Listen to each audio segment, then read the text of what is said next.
तो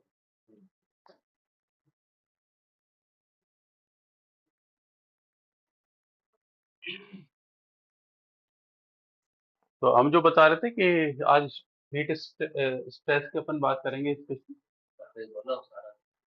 तो कोई नहीं, वो तो चला गया तो कोई बात नहीं, इसमें वो तो बात होती रहेगी। तो हमारी ऑफलाइन क्लास है, स्पेशली ऑनलाइन हम इसको स्ट्रीमिंग करते हैं इसकी, जिससे आप इसका यूज कर सकते हैं सही ढंग से।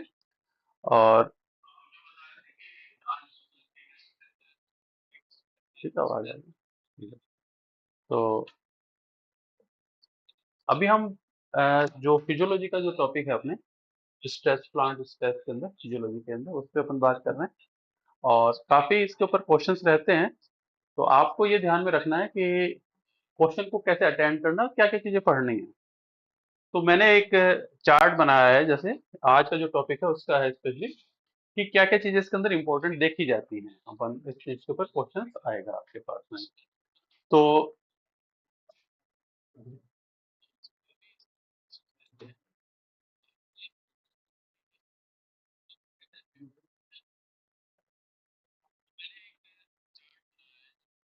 तो जो कल कल वाला टॉपिक हो गया था, मेरे हिसाब से ठीक था। और सारे के सारे हमने उसके अंदर सारे कंटेंट्स डाले हुए थे, यानी कि सारा टॉपिक कंप्लीट बनाया था। उसी टाइप से आज हीट स्ट्रेस की अपन जो बात कर रहे हैं कि उसके अंदर क्या क्या चीजें देखे। अब हम प्लांट की बात कर रहे हैं, एनवायरनमेंट की बात कर रहे हैं, ठीक है ना। एनवायरनमेंट का इफेक्ट है, तो एक प्लांट के ऊपर क्या क्या इफेक्ट आएगा उस स्ट्रेस के कारण से, वो सारी चीजें करनी है, ठीक है ना।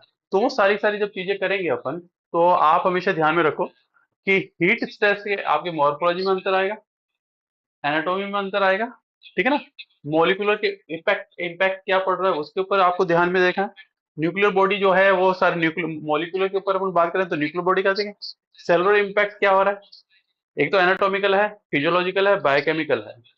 तो हम सेलुलर इम्पैक्ट की बात करेंगे, सेल के ऊपर क्या असर आ रहा है, फिजियोलॉजी के ऊपर क्या इफेक्ट आ रहा है, और मेटाबॉलिक एडजस्टमेंट वो कैसे कर रहा है।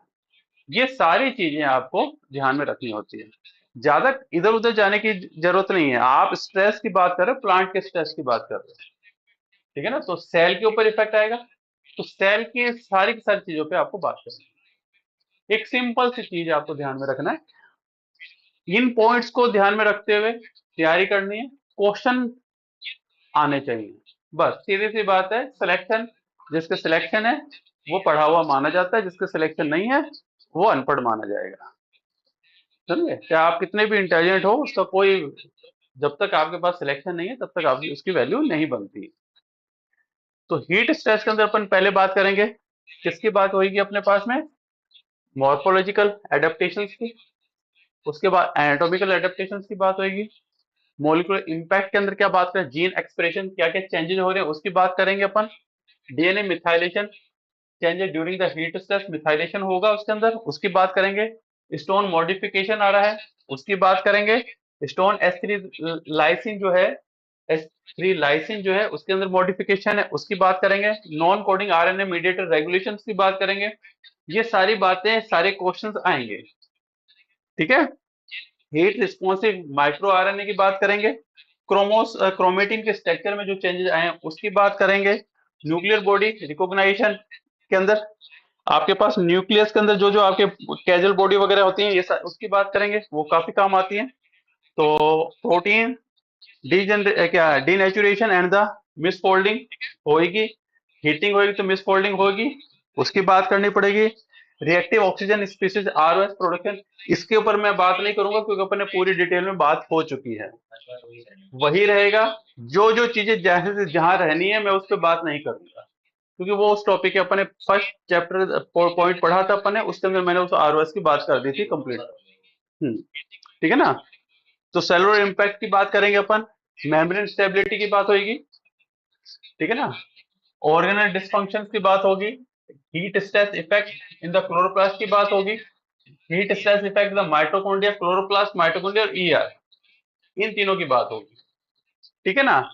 फिजियोलॉजिकल इम्पैक्ट की बात करेंगे अपन, फिजियोलॉजी में फोटोसिंथेसिस एंड रेस्पिरेशन आएगा, उसके साथ में वाटर रिलेशंस आएगा, ग्रोथ एंड डेवलपमेंट आएगा, रिप्रोडक्टिव डेवलपमेंट आएगा, मेटाबॉलिक डिस्टर्बेंस आ जाएगा, हार्मोनल रेगुलेशन, सबसे इंपॉर्टेंट आपका हार्मोनल रेगुलेशन, ठीक है ना। मेटाबॉलिक एडजस्टमेंट के अंदर अपन प्राइमरी मेटाबॉलिक प्रोग्रामिंग की बात करेंगे, कार्बोहाइड्रेट मेटाबॉलिक अल्टरेशन के कुछ भी हो रहा है उसकी बात करेंगे, एमिनो एसिड मेटाबॉलिज्म के अंदर भी बात करेंगे, लिपिड मेटाबॉलिज्म के मॉडिफिकेशन अगर हो रहा है तो उसकी बात करेंगे, सेकेंडरी मेटाबॉलिक एनहेंसमेंट होगा, बनेगा, स्ट्रेस होगी तो सेकेंडरी मेटाबोलाइट्स बनेंगे, तो इसकी अपन बात करेंगे स्पेशली।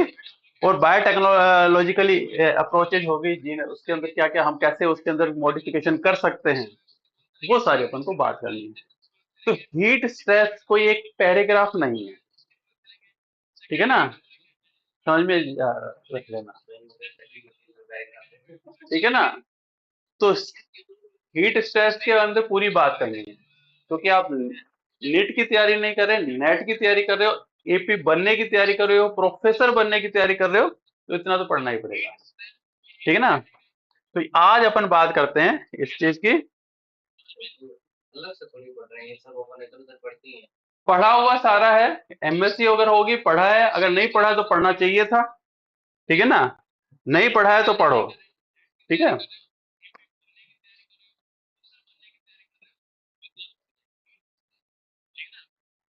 ये सब तो फेसबुक पे आ गया,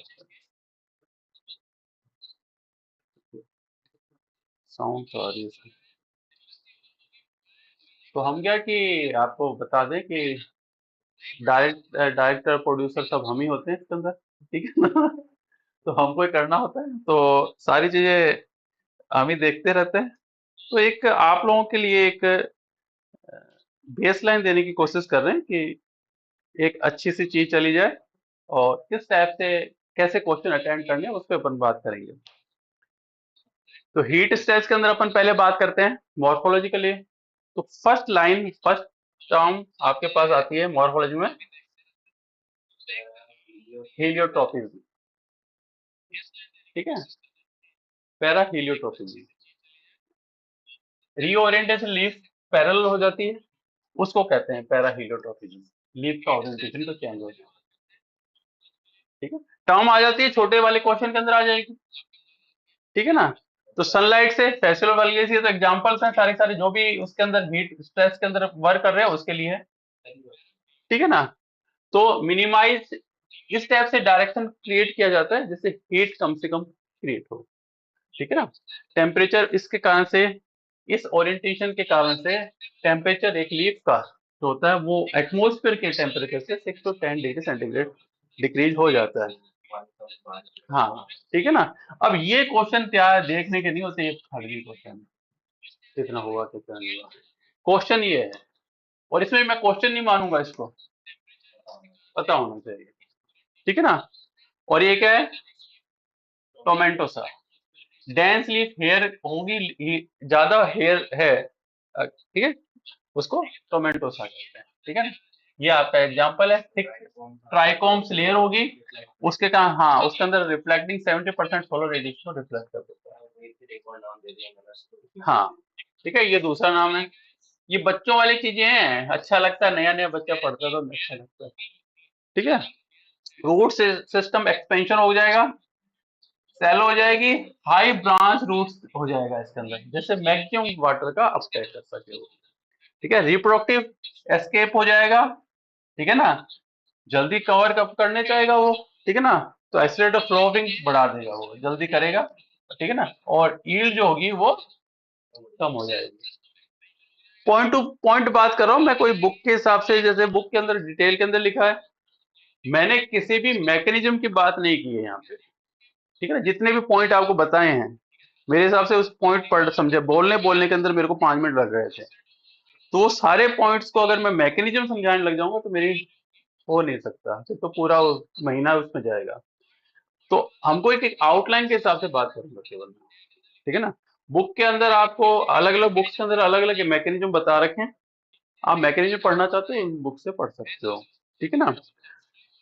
मैं उस हिसाब से चलूंगा कि मैं आपको आउटलाइन देता चला जाऊं, मेरे हिसाब से आउटलाइन भी काफी लंबा है, ठीक है ना। तो एनाटॉमिकली एडेप्टेशन के अंदर तुम लोगों को सबको पता ही है, pectin lyase mediated cell wall का फॉर्मेशन हो जाता है, ठीक है ना। उससे क्या होगा, ठीक है ना, मेंटेन रहती है सेल वॉल फ्लेक्सिबिलिटी, ठीक है, जेली आ जाएगी, ठीक है, पैक्टिन जेली बनता है, ठीक है ना, ये अपने सेल वॉल पढ़ रहे होते हैं तो आ रहा होता है।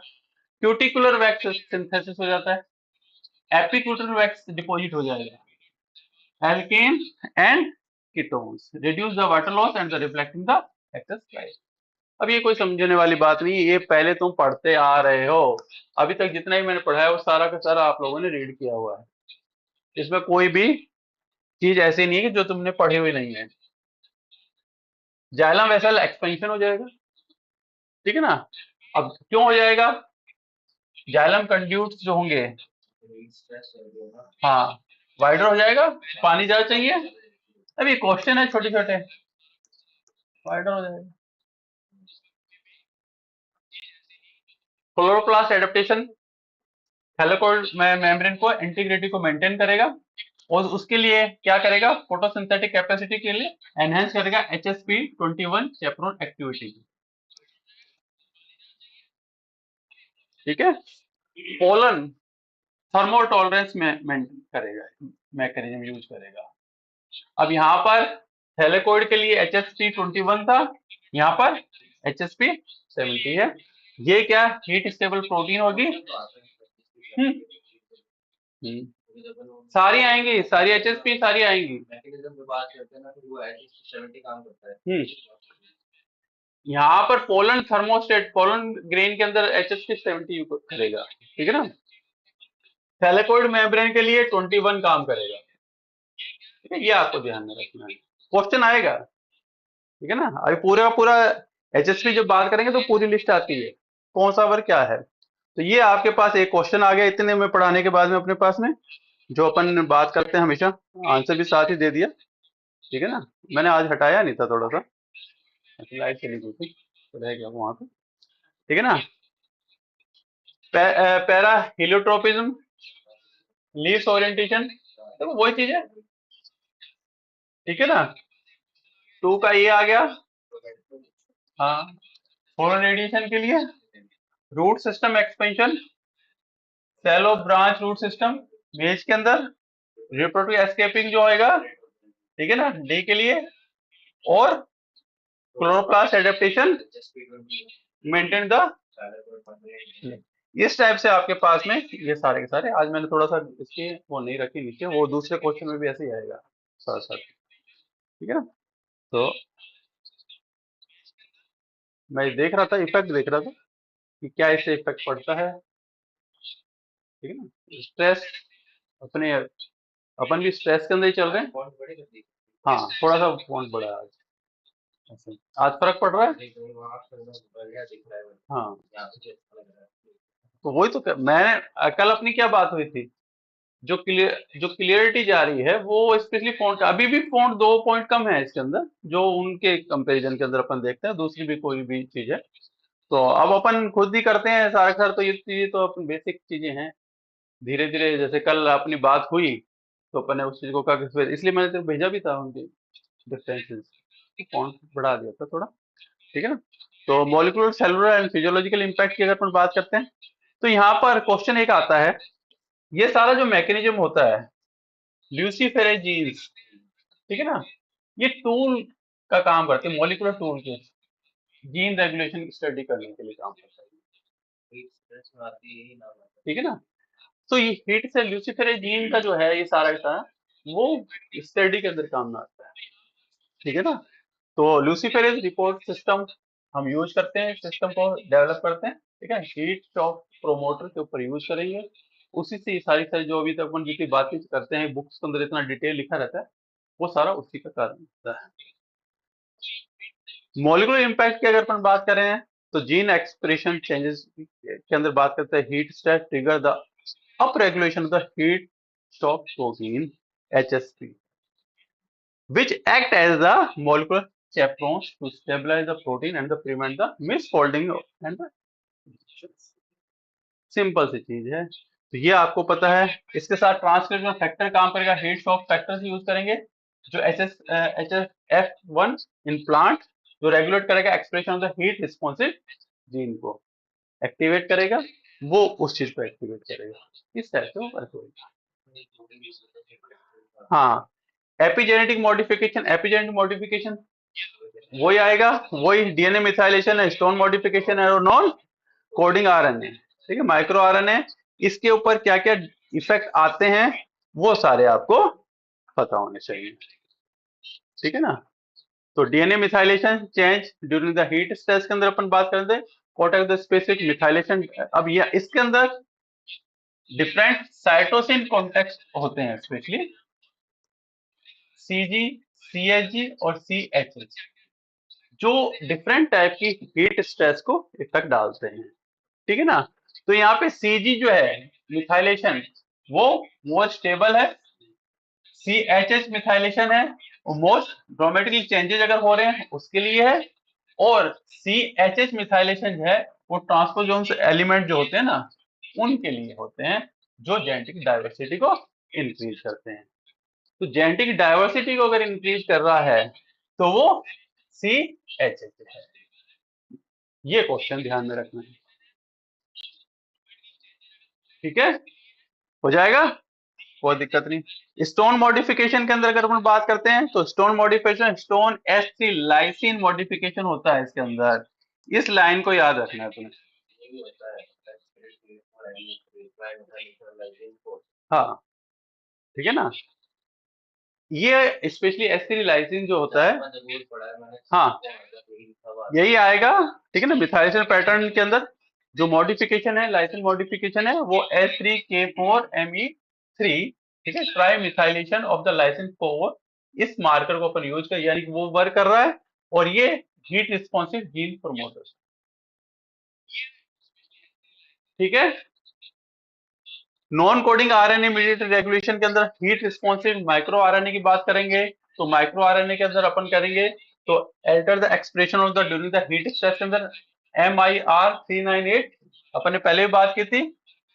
Target the copper and zinc superoxide dismutation, while the MIR156 regulate the squamous promoter binding protein linked SLP transcription factor. ठीक है ना, involve the stress response, heat response in the बहुत।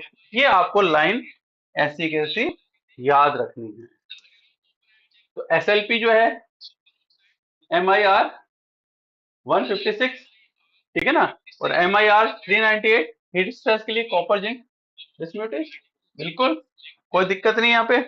क्रोमेटिन स्ट्रक्चर के अंदर changes जो आ रहे हैं उसके अंदर, अब कुछ बुक के अंदर चीजें अलग अलग ढंग से समझा रखी है। ठीक है ना, मैंने तो एक चीज पकड़ी है, जो भी स्ट्रेस जहां जहां इफेक्ट पड़ रहा है, क्योंकि अपनी जो बुक होती है उसका हम पर सेलुलर चैप्टर पढ़ते हैं, मॉलिक्यूल चैप्टर पढ़ते हैं, बायोकेमिकल पढ़ते हैं, फिजियोलॉजी पढ़ते हैं उसकी, ये पढ़ते हैं अपन। मैंने तो उस हिसाब से उसको तैयार कर दिया, चीजें वही रहेंगी। हाँ, इसके अंदर मैंने जो सारा काम किया उसके अंदर मैंने कोई एग्जाम्पल, डिटेल एग्जाम्पल, कोई मैकेनिज्म को एक्सप्लेन नहीं किया है। मैंने केवल आउटलाइन पकड़ने की कोशिश की है, क्या क्या चीजें हैं। उसी आउटलाइन में मेरे इतने सारे पंगे हो जाते हैं। ठीक है ना। तो यहाँ पर nuclear body recognition, heat stress trigger the recognition of nuclear body. अब न्यूक्लियर बॉडी कौन कौन सी है तुम्हारे पास में? दो है, कैजल बॉडी और स्पेकल्स। ठीक है ना। न्यूक्लियर स्पेकल्स क्या है? Dynamic membrane less nuclear body है, प्लांट और एनिमल दोनों के अंदर मिलेगी। ठीक है ना। Primary the compose of pre mRNA splicing factor including the सीरिन और आर्जिनिन। ये लाइन याद रख लेना, हर जगह काम आएगी। ठीक है ना। Heat spread dramatically alter the morphology and the dynamical nuclear speckles in the plant. The heat causes speckles to enlarge and sometimes they become the irregular shape and the observed in the SR protein like the ATSR45 Arabidopsis। आपको ये पता होना चाहिए कि speckles body जो है, nuclear body है, वो किसकी बनी हो रही है?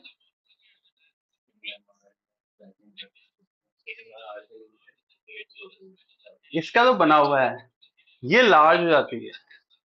ठीक है ना। तो यानी कि प्रोटीन का ही तो वर्किंग हो रहा है, वहां काम कर रही है। दूसरा है कैजल बॉडी आपकी। अब ये क्या फंक्शन करेगी, अब उसकी बात करेंगे अपन। ठीक है ना, एडेप्टेशन के अंदर आएगा। तो ये क्या बॉडी बात कर रही है, ये लार्जर हो जाएगी, ये भी लार्जर हो जाएगी। अब ये S N R N P biogenesis spliceosome assemble में वर्क करेगी, ठीक है ना। Heat stress can be the cause of missplicing due to the alter splicing site recognition. Splicing क्या होगी, वो एल्टर हो जा रहा है यहाँ पे, ठीक है। स्प्लेसिसोम डिसफंक्शन, जब उसी को मिस स्प्लेसिंग हो जाएगा, उस चीज को चेंज कर देगा, तो डिसफंक्शन हो जाएगा स्प्लेसिसोम का। कैजल बॉडी मेंटेन कर रही है एसएनआर में इंटीग्रिटी, ठीक है ना, और इंश्योर करेगी प्रॉपर स्प्लेसिसोम असेंबल को, ठीक है, वो सही ढंग से बन जाए। अब यानी कि आरएनए के सर्वाइवेलेंस और द रिपेयर के संदर्भ वर्क कर रही है, सीधी सी बात है। और ये कोऑर्डिनेट कर रही है न्यूक्लियोडोमेन्स के लिए अदर क्रोमेटिन के साथ में। हाँ, वो सारी की सारी चीजें, तो हीट स्ट्रेस के अंदर अपन बात करेंगे इसकी। अब ये क्या है, Cajal body the interact with the cytoplasmic stress granules P bodies के साथ में ड्यूरिंग द रिकवरी फेज के अंदर। ये चीजें आपको कैजल बॉडी आपको ध्यान में रखनी है। ऐसा नहीं है कि तुम यहाँ पे कैसे तो वहां पे पढ़ी थी, यहाँ पे कहीं कहीं नाम नहीं आ रहा है इसका, ये नहीं है। हीट स्ट्रेस में इसका काम आएगा। ठीक है ना।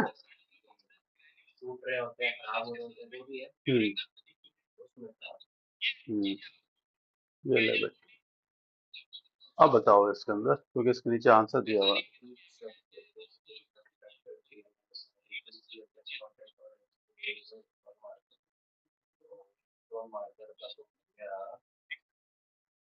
जो भी यूट्यूब पे देख रहे हैं, क्वेश्चन आपको सॉल्व कर लीजिए, ठीक है ना, मैं भी आंसर इसका बता देता हूँ, ठीक है ना। अभी क्लास में जो बैठे हैं वो कर लेंगे, तो इस टाइप से।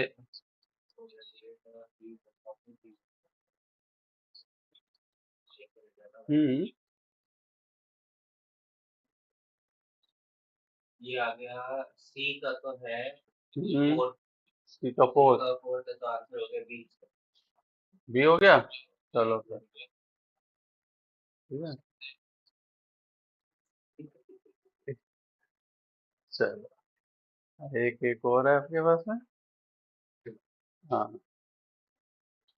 ठीक है, उसके नीचे ये पड़ा है। हाँ, हाँ।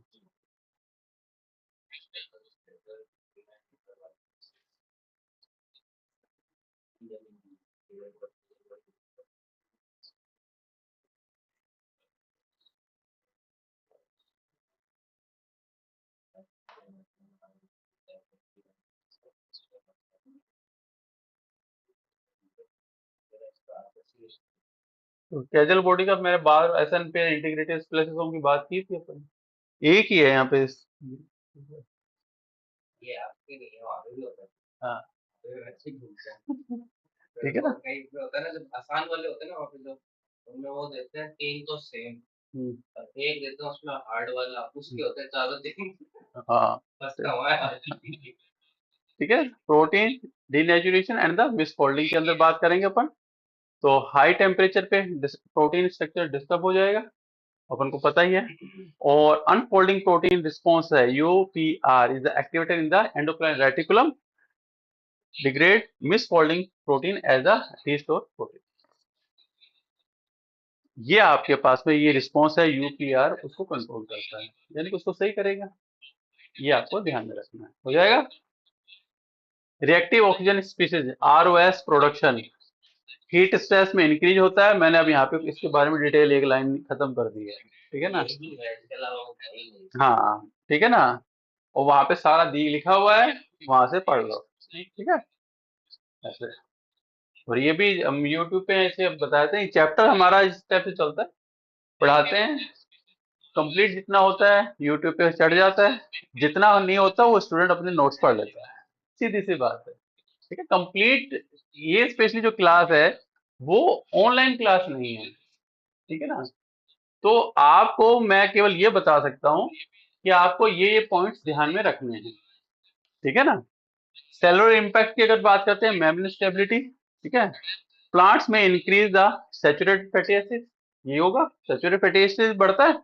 अब ये भी अगर किसी को ध्यान में नहीं है तो ये उसकी सैचुरेशन वाली सैचुरेटेड फैटी एसिड बढ़ाना बढ़ाना पड़ेगा, ठीक है ना।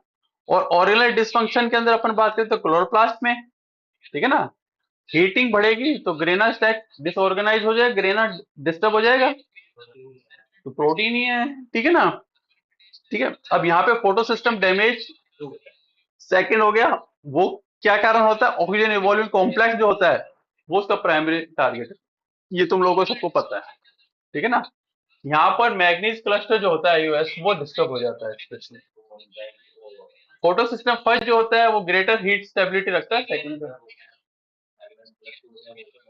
देख लेना, ठीक है। केल्विन एंजाइम डीनेचुरेशन की बात करते हैं, अब ऐसे नहीं याद आएगा मेरे को। राइबोलोज 15 बाइफॉस्फेट कार्बोक्सिलेज ऑक्सीजनेज, ठीक है ना, rubisco the primary carbon fixing enzyme is a highly susceptible to heat denaturation.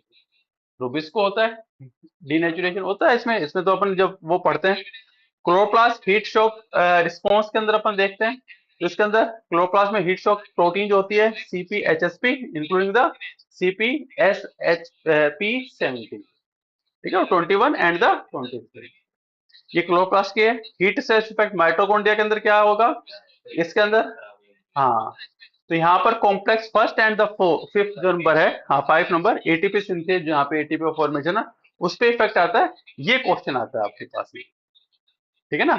और यहाँ पर एटीपी का सिंथेस रिड्यूस हो जाएगा, ठीक है ना, वो उसके कारण से इंक्रीज हो जाएगा, आरओएस का प्रोडक्शन बढ़ जाएगा और वो इफेक्ट डालेगा। तो माइटोकॉन्ड्रियल हीट शॉक प्रोटीन की बात करें तो यहाँ पर HSP 70 और 60, ठीक है ना। और स्मॉल अमाउंट जो अपने mitochondrial HSP the protein the protect the respiratory complex, अब रेस्पिरेटरी कॉम्प्लेक्स में 70 और 60 रहता है। Heat stress effect on the endoplasmic reticulum की अगर अपन बात करते हैं उसके ऊपर क्या बात हो रही है,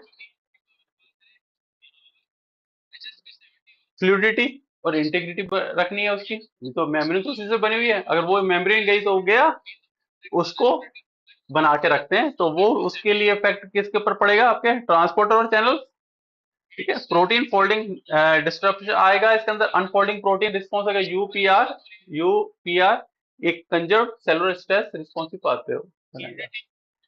ईआर चैपरॉन सिस्टम एनहेंसमेंट बढ़ाएगा, अब क्या है इसके अंदर बिप, ठीक है, क्या binding immunological protein is the major ER chaperone that the prevent the protein aggregation and the assist the protein fold, ठीक है। अब ये आपको बिप पता होना चाहिए, ये सारा साइटोलॉजी का जो था वो यहाँ आ रहा है, ठीक है ना। बायोकेमिस्ट्री साइटोलॉजी में पढ़ाते हैं जब फंक्शन करते होते हैं अपन, ठीक है ना, ऐसे है तो बायोकेमिस्ट्री बायो उसका ही, ठीक है ना। और कैल्शियम होम्योस्टेसिस बिगड़ जाएगा, ठीक है ना, हाँ, ठीक है ना। और या स्ट्रेस इंड्यूस सेल डेथ, बिल्कुल जब ये चीज सारी स्ट्रेस बढ़ेगा या स्ट्रेस तो आपकी जो सेल डेथ जो प्रोग्राम है वो बढ़ जाएगा, सेल डाई हो जाएगी। फिजियोलॉजिकल इम्पैक्ट की अगर बात करते हैं फोटोसिंथेसिस एंड रेस्पिरेशन के ऊपर फर्क पड़ेगा, जो अभी अपन ने बात की है, फोटोसिंथेसिस हाईली सेंसिटिव होती है हीट के साथ में, reduce efficiency, damage to the PS second, decrease the rubisco activity, ठीक है, स्टोमेटा क्लोज हो जाएगा और with the limit the CO2 uptake कम हो जाएगी, तो प्रोडक्टिविटी कम हो जाएगी, ठीक है ना। रेस्पिरेशन रेट इंक्रीज हो जाएगी, initial the meet the energy demand and the decline under the prolonged heat the stress and the mitochondrial dysfunction. Water relation की अगर बात करते हैं तो heat stress increase the transpiration, जिससे कूलिंग बढ़ जाए, but the excessive water loss अगर हो जाता है तो डिहाइड्रेशन हो जाता है, वेटिंग हो जाती है, ठीक है ना। ग्रोथ एंड डेवलपमेंट की बात करते हैं, हीट से इनहिबिट द सेल डिवीजन को रोक देगा और इलोंगेशन को रोक देगा, तो इससे लीफ का एक्सपेंशन कम हो जाएगा और उसका इलोंगेशन कम हो जाएगा, रूट ग्रोथ हो जाएगा। अभी हार्मोन की बात करेंगे अपन, ठीक है ना। एक ही जगह मैंने डाल दिया सारा, हाँ तो होगा तो उसी से, वो तो चीजें जो भी डिस्टरबेंस हो रहा है उसकी मैंने जीन भी बता दी, उसका हार्मोन भी बता दिया, सारे डाल दिए, है तो बड़ा, हाँ है कुछ भी नहीं है, एक जगह कर दे, अब एक जगह करिए तो थोड़ा सा लंबा हो जाता है वो, वहाँ जब पे वह मिल जाती है, स्टोरी बन हाँ, जाती है पूरी। कि ये चीजें ध्यान में रखनी है। नहीं तो वहां पे तो जो बुक है उसके अंदर तो कुछ कुछ पॉइंट दे दिए, अब आप पढ़ो उस जगह जाके। वही वो नोट्स ही देते रहते हाँ, हैं। ऐसे तो वो कंप्लीट नोट्स बना दिया भाई आपको कि ये इसके अलावा कुछ नहीं है। अब इससे ज्यादा डिटेल पढ़नी है तो इसके अंदर जाके पढ़ लो, ठीक है ना। अब मेटाबॉलिक डिस्टर्बेंस के अंदर अपन बात करते हैं, कार्बोहाइड्रेट मेटाबॉलिज्म के अंदर रिड्यूसिंग द शुगर अवेलेबिलिटी कम हो जाएगी क्योंकि एटीपी कम हो गई, फोटोसिंथेसिस कम हो गया तो शुगर कम हो जाएगा, ग्रोथ कर increasing the accumulation of the osmoprotectant like the protein. Lipid metabolism से affect with the change the membrane, lipid composition बदल जाएगा to maintain the fluidity and the functions, ठीक है। हार्मोन रेगुलेशन की अपन बात करें तो इस टाइप से हमारी जो क्लासेस होती है बेटा कि आप जो भी यूट्यूब पे देख रहे हैं तो ऑफलाइन और ऑनलाइन हमारी दोनों क्लास चल रही होती है। तो ऑनलाइन के ऊपर हम स्पेशली जो हमसे स्टूडेंट कनेक्टेड होते हैं हमारे सॉफ्टवेयर के थ्रू, सॉफ्टवेयर भी हमारा फ्री ऑफ कॉस्ट ही होता है, माइक्रोसॉफ्ट टीम का सॉफ्टवेयर होता है, उससे आप हमसे कनेक्ट हो सकते हैं। चैटिंग वाला प्रोसेस हमारे पास नहीं होता क्योंकि मैं उसको देखता नहीं हूँ। आप फेस टू फेस कांटेक्ट कर सकते हैं, हमारा सॉफ्टवेयर में इतनी फैसिलिटीज दी हुई है उन्होंने कि आप सीधी बातचीत कर सकते हैं। क्लास के साथ बातचीत हो जाती है, अलग से कोई बातचीत करने की जरूरत ही नहीं होती। तो टेक्नोलॉजी काफी एडवांस हो चुकी है, तो आप उसको यूज कर सकते हैं। तो माइक्रोसॉफ्ट टीम के थ्रू आप हमसे कनेक्ट हो सकते हैं। तो हमारी क्लास का प्रोसीजर यही रहता है कि आपको कंप्लीट एक एरिया प्रोवाइड करवा दिया जाए जिससे आप कोई सोचने की जरूरत ना पड़े, क्योंकि ऐसा तो है नहीं कि आपको आता नहीं, आपको काफी कुछ आता है। आपको केवल एक गाइडलाइन की जरूरत होती है और एक ट्रैक की जरूरत है जहाँ पे आप चल सकते हैं। तो उसी प्रोसीजर को अपन चलाते हैं कि आपको मैक्सिमम उस चीज से फैसिलिटीज या हेल्प मिल सके। पढ़ने में मेरे हिसाब से आप लोग कोई भी कमजोर है नहीं, एक एरिया पता नहीं होता कि मेरे को क्या चीज करनी है, तो वो मैं प्रोवाइड करवाता हूँ, तो वो चीज मैं समझाता हूँ। तो इस टाइप से अगर अपन देखें तो A B A biosynthesis accumulation की बात करते हैं। एब्सिसिक एसिड जो है प्राइमरी स्ट्रेस हार्मोन कहलाता है, स्टोमेटा क्लोजिंग के अंदर काम कर रहा था, ठीक है ना। तो A B A biosynthesis and accumulation की बात करते हैं तो एक इसके वो अंदर, बनता कौन सा है हाँ, जो ठीक है ना। तो इसके अंदर क्या बनता, तो heat stress rapidly trigger A B A accumulation होगा। तो इसके अंदर की बायोसिंथेटिक एंजाइम जो होगा 9 सिस एपॉक्सी कैरोटीनॉइड डीऑक्सी, हाँ, एनसीईडी अपरेगुलेट करता है, ठीक है। ये जो वर्किंग होती है इसके थ्रू एबीए 8 हाइड्रोक्साइलेज जो होता है डाउन रेगुलेशन का काम करता है। स्टोमेटा क्लोजर का काम करेगा स्पेशली, इसके अपन पहले बात कर चुके हैं। और हीट शॉक जीन एक्सप्रेशन की अगर अपन बात करते हैं तो एनहेंस करता है एचएसपी एक्सप्रेशन को। और ऑस्मेटिक एडजस्टमेंट की बात अगर अपन करते हैं, ये सारा एबीए की बात कर रहे हैं अपन, ठीक है ना। तो ABA responsive transcription factor activate the gene and coding, वो प्रोटीन तो वैसे ही बनाएगा, कोड उसको करेगा, प्रोटीन होगी उसकी कोडिंग करेगा और उससे आगे वो प्रोटीन का फॉर्मेशन होगा और वो फंक्शन करेगा। सिंपल सा फार्मूला है, वही रहेगा। तो ये क्या कि मेंटेन करता है, help maintain the cellular hydration and the protein stability. तो एबीए जो है उसका फंक्शन क्या हो गया, मेन फंक्शन क्या, मेंटेन द सेलुलर हाइड्रेशन को कंट्रोल कर रहा है और स्टेबिलिटी कंट्रोल कर रहा है। इससे रिलेटेड है सारे के सारे। तो अगर मैं ये कहूं, अब देखो इसके अंदर आप देखो, ये प्राइमरी स्ट्रेस हार्मोन है। मैं एक बार आपको आउटलाइन समझा देता हूँ। सैलिसाइलिक एसिड जो है वो thermo tolerance and defence and integration का काम कर रहा है, ठीक है। थर्मो टॉलरेंस का काम कर रहा है, ठीक है ना। जेस्मोनिक एसिड है ऑक्सीडेटिव स्ट्रेस प्रोटेक्शन का काम कर रहा है। ये क्वेश्चन ऐसा का ऐसा आना है। अब आप सोचोगे कि हीट स्ट्रेस में तो हमने ये भी पढ़ा था, ये भी पढ़ा था, नहीं, सबके अलग अलग कारण हैं, ठीक है। जैस्मोनिक एसिड है ऑक्सीडेटिव स्ट्रेस प्रोटेक्ट ओएस के अंदर काम कर रहा था, उसमें जैस्मोनिक एसिड लेना है आपको, ठीक है ना। डिटेल नहीं आती है, इतना कंफ्यूज होने की जरूरत नहीं होती।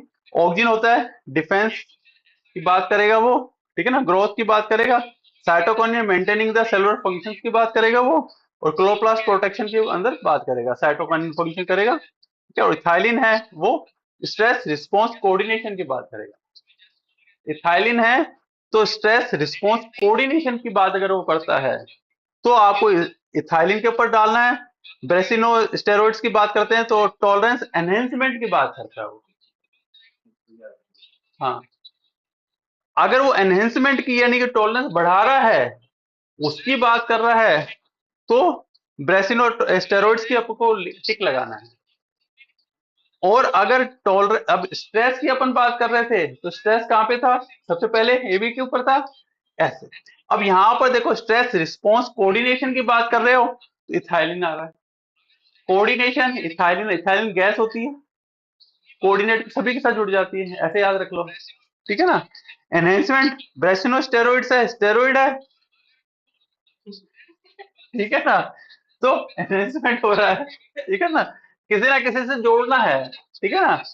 अब यहाँ पर अगर अपन देखो साइटोकाइनिन है, साइटोकाइनिन है, ठीक है ना, ठीक है ना।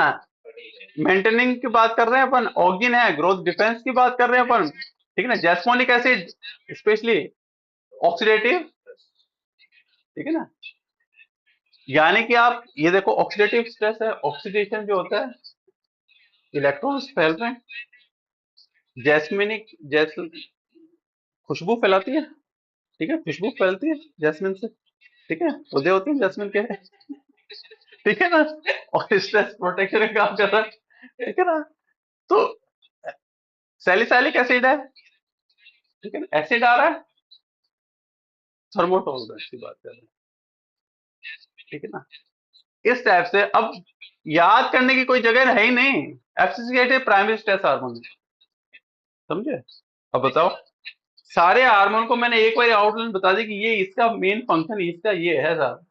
ऐसे नहीं है कि एक दूसरे के अंदर फंसा के बैठ जाओ, ऐसा नहीं करना है, फंसाना नहीं है एक दूसरे के अंदर, ठीक है ना। तो स्पेशली अब ए बी बायोसिंथेसिस की बात करें, स्टोमेटोक्लोजर की बात करें, हीट स्ट्रोक जनरेशन की बात करें, एडजस्टमेंट की अगर पर बात करते हैं, तो अपने हाइड्रेशन और प्रोटीन स्टेबिलिटी की बात करें, सैलिसाइलिक एसिड की बात करते हैं, तो salicylic accumulation during the heat stress के अंदर बात करनी है, तो उसके कारण से क्या होता है, 205 फोल्ड ड्यूरिंग द बढ़ जाता है उसके कारण से स्ट्रेस। थर्मोटॉलरेंस एनहेंसमेंट बढ़ाता ही है, ठीक है, टॉलरेंस बढ़ाता है, स्पेशली थर्मोटॉलरेंस बढ़ाता है, एनहेंसमेंट करता है ये, जैसे कि। और जेस्मोनिक एसिड है, ये किसके अंदर हो रहा है? बायोसिंथेसिस अंडर द, ठीक है ना। एंजाइम है, allene oxide synthase is the particularly the responsive the heat stress, ठीक है ना, leading to increase by jasmonic acid and the bioactive derivative of the jasmonic isoleucine. इसके ऊपर क्वेश्चन आएगा, इसका हो जाएगा। एंटीऑक्सीडेंट सिस्टम एक्टिवेट कर देगा, कल मैंने इस एंटीऑक्सीडेंट सिस्टम पूरा दे दिया था, वही है सारा का सारा, उसके बारे में पूरा कंटेंट उसके अंदर था, उसके लिए अपन बात नहीं करेंगे। जैस्मोनिक एसिड सिग्नलिंग कंपोनेंट की बात अगर अपन करते हैं, तो कौन से हैं इसके अंदर? कोऑर्डिनेट, कोरोनेट, हाँ, insensitive, first, F box protein है, और जेस्मोनेट जिम डोमिन्स है, ठीक है, repressor proteins and MYC transcription factor है, ये सिग्नल्स हैं इसके। इतना डिटेल पूछेगा नहीं, लेकिन क्वेश्चन बना रहा होगा। मैंने तुम्हें पहले भी कहा है, जब बड़ा सारा क्वेश्चन बनाता है उसके अंदर डाल देगा ये, तो तुम वैसे नाम देख देख के चकरा जाओगे कि ये कहाँ यूज करना है, इसको कहाँ यूज करना है, वो कहानी बना देगा उसके अंदर, वो पूरी कहानी बनाएगा, सिग्नलिंग कंपोनेंट डाल देगा, फिर वो कहेगा जैस्मोनिक एसिड जो है वो प्रोटेक्शन किसका कर रहा है, बस इतना सा डाल के छोड़ देगा। यानी वो इसको लिखेगा और पूछेगा ये, ऐसा ही क्वेश्चन आता है हमेशा। इसलिए ये जो सारे के सारे इसलिए है कि आपको पता होना चाहिए उसके अंदर थे, ठीक है ना। जैसे मैंने सबसे पहले तुम्हें बताया एक पॉइंट के बारे में, तो वो उसके कारण से बन रहा है, उसको कहीं ढूंढा नहीं जाता। फिर ऑक्सीजन ग्रोथ है, ठीक है ना। अब ये अब ये ट्रांसपोर्टेशन को डिस्टर्ब करेगा, तो यहाँ पे polar oxygen transportation can be disturbed by the heat induced changes in the oxygen influx carrier pin and the influx carrier of and legs. This leads the alter the oxygen gradient that the affect the growth and जब transportation ही खराब हो गया, अब transportation में किसका खराब क्या हुआ उसके अंदर? पिन का हुआ, ऑक्स का हुआ, ये ट्रांसपोर्ट। अब इसके ऊपर क्वेश्चन बन सकता है कि उसका ट्रांसपोर्टेशन किससे हो रहा है? वो इनसे हो रहा है, जरूरी थोड़ा ना है। ऑक्सीजन का जब आप पढ़ रहे होगे ऑक्सीजन को, तो आपको ये दोनों के दोनों ध्यान में रखने पड़ेंगे। ट्रांसपोर्टेशन इससे होता है। हाँ, ठीक है ना, ऐसे। रूट डेवलपमेंट मॉडिफिकेशंस ऑक्सीजन के कारण से होता है, ठीक है ना। साइटोकाइनिन मेंटेनिंग सेलुलर फंक्शंस, अब क्या है इसके अंदर, मेंटेनिंग सेलुलर के अंदर क्या होता है, सेल के अंदर क्या होगा, decrease the biosynthesis and increase the degradation of the enzyme and the cytokinin oxidase and the dehydrogenase CKX is the often the upregulate, ठीक है, leading to accelerate the cytokinin catabolism and how the some the heat the tolerance prone to maintain the higher cytokinin level of the during the stress। अब यहाँ पर अगर अपन देखते हैं तो जैसे ये स्ट्रेस आया वो इंक्रीज हो गया, ठीक है ना। क्लोरोप्लास्ट प्रोटेक्शन, क्लोरोप्लास्ट प्रोटेक्शन का काम कौन सा हार्मोन कर रहा है, साइटोकाइनिन कर रहा है, ठीक है ना। अब साइटोकाइनिन, अब क्लोरोप्लास्ट प्रोटेक्शन के अंदर जो जो है प्रोटीन्स थी वो तुम्हें वहां पे याद रखनी। हाँ, अब ये भी पूछ सकता है कि एचएसपी जो है प्रोटीन 70 थी, हाँ, ठीक है ना। अब वो जो थी, ठीक है ना, वो किस हार्मोन से हो रही है, ऐसे, ठीक है ना। तो वही तो बढ़ाएगा ना, ये करेगा उसको, ऐसे। ऐसे नहीं वहां पढ़ा तो वहीं रह गया, ऐसे अलग अलग नहीं रखना है, उसको जोड़ना है, ऐसे, ठीक है ना। तो ये सारी सारी है। इथाइलिन है, स्ट्रेस रिस्पॉन्सिव कोऑर्डिनेशन की बात करें, इथाइलिन बायोसिंथेसिस की बात करते हैं तो इथाइलिन किससे बन रहा है, up regulation of the ACC synthase and the ACC oxidase enzyme, ethylene the level of the increase the rapid the during the heat stress, बढ़ जाता है, ठीक है ना। और ब्रेसिनोस्टेरॉइड स्ट्रेस टॉलरेंस एंजाइम की अगर बात करते हैं, बायोसिंथेसिस हो रहा है इसका। अब यहाँ पर BR signaling pathway involve the BR first receptor and the BES1 and BZR transcription factor can influence the heat stress responses। Thermotolerance enhancement के अंदर क्या कर रहा है ये, एनहेंस एंटीऑक्सीडेंट एंजाइम्स एक्टिविटी बढ़ा देगा, इंप्रूव द मेम्ब्रेन स्टेबिलिटी बढ़ा देगा, ठीक है। जिब्रेलिन जो है वो ग्रोथ हार्मोन्स है आपके पास में, अब वो उसका मेटाबॉलिज्म और सिग्नलिंग इफेक्टिव करेगा, ठीक है ना। डेला प्रोटीन रेगुलेशन होगा यहाँ पे, stabilize the DELLA protein, promoter stress tolerance gene expression and while the inhibiting the growth of promoting. DELLA ही आता, ये तो पढ़ा होगा डेला, नहीं तो पढ़ा नहीं तो पढ़ लेना, बाद में इसको डेला को पूरा कर लेंगे, डेला आता है, ठीक है ना। मेटाबॉलिक एडजस्टमेंट की अगर बात करते हैं तो प्राइमरी मेटाबॉलिज्म रिप्रोग्रामिंग की बात करते हैं तो कार्बोहाइड्रेट मेटाबॉलिज्म आएगा, लिपिड आएगा, ठीक है ना, वो सारे आएंगे इसके अंदर।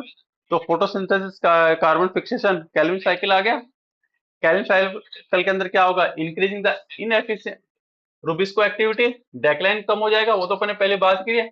Star synthesis in the chloroplast decrease हो जाएगा, क्या, मेरे बार बार सोचना है कि एसिटिक एसिड हो रहा है, हाँ तो CO2 तो आएगी नहीं, हाँ लेकिन अंदर बन रही वो बाहर भी नहीं जाएगी, हाँ, ठीक है।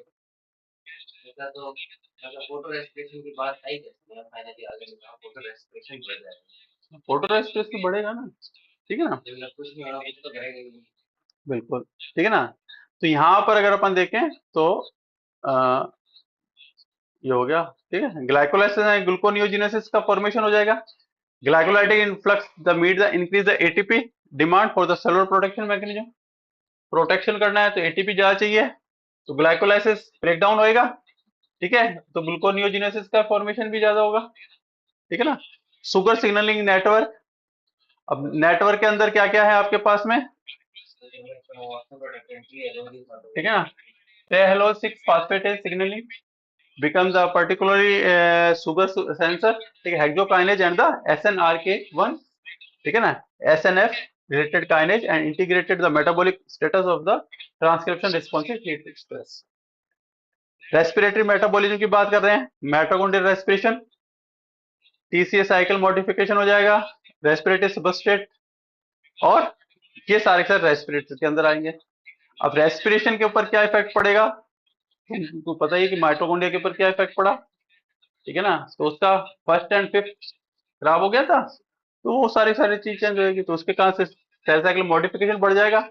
अब यहाँ पर, अब तीसरी साइकिल रुक गया तो यहाँ पर गाबा सन यूज है, ठीक है ना, हाँ, बाईपास स्टार्ट हो जाएगा, मेन स्टेप बंद हो जाता है, हाँ शंट के थ्रू वर्क हो जाएगा, ठीक है ना। Direct entry. हाँ एमिनो एसिड मेटाबॉलिज्म की अगर बात करते हैं, प्रोलिन मेटाबॉलिज्म, स्ट्रेस तो प्रोलिन तो आएगा ही, ठीक है ना। Proline accumulation of the 10 to 100 time बढ़ जाएगा इसके अंदर। और लिपिड मेटाबॉलिज्म का मेम्ब्रेन लिपिड रिमॉडलिंग हो जाएगी, ठीक है। Maintain the membrane integrity and function, चीजें वही रहेगी, स्ट्रेस आ गया है चीजें वही रहेंगी।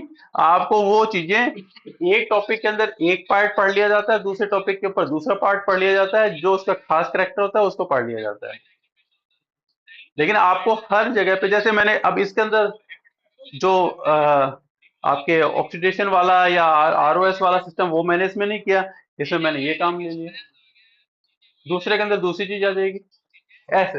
लेकिन ऐसा नहीं है कि वो स्ट्रेस उसी के अंदर काम आ रहा है, वो सारे स्ट्रेस के अंदर ये चीजें सारी सबसे भी स्ट्रेस में काम करेगी, सारी चीजें चलेंगी, ठीक है ना। क्यूटिकुलर वेस्ट प्रोडक्शन, ठीक है, स्फिंगोलिपिड सिग्नलिंग, अब इसमें फॉर्मेशन होगा, ठीक है ना। Lipid peroxidation and the repair system बन जाएगा। सेकेंडरी फिनोलिक कंपाउंड ये जरूर आता है, फ्लेवोनोइड मेटाबॉलिज्म आता है, ठीक है ना। और टर्पेनोइड मेटाबॉलिज्म आएगा, एल्केनोइड प्रोडक्शन बढ़ेगा, और osmo regulation compatible solute synthesis के अंदर पोलियोल मेटाबॉलिज्म आ गया, क्वाटरनरी अमोनियम कंपोनेंट सिंथेसिस की बात करेंगे, और एक्टोइन एंड द हाइड्रोक्सी एक्टोइन की बात हो जाएगी। और जेनेटिक वेरिएबल के अंदर, या हम कहेंगे बायोटेक्नोलॉजिकल यूज करेंगे तो अपन वो एंजीन को दूसरे अंदर ट्रांसफर करेंगे तो उसका फॉर्मेशन हो जाएगा। ये छोटा सा मैंने हीट स्ट्रेस का बात किया है, मेरे हिसाब से काफी कुछ कवर किया है। और इंडिविजुअल मैकेनिज्म मैं कह रहा हूं मैंने नहीं यूज किया है, क्योंकि इंडिविजुअल मैकेनिज्म की बात करते हैं तो वो फंक्शन आपको बुक के अंदर से रीड करना पड़ेगा, ठीक है ना। मैंने उन्हीं सारे एरिया के अंदर बात की है। तो आपको कैसा लगा, लाइक शेयर एंड सब्सक्राइब करें। Thank you very much.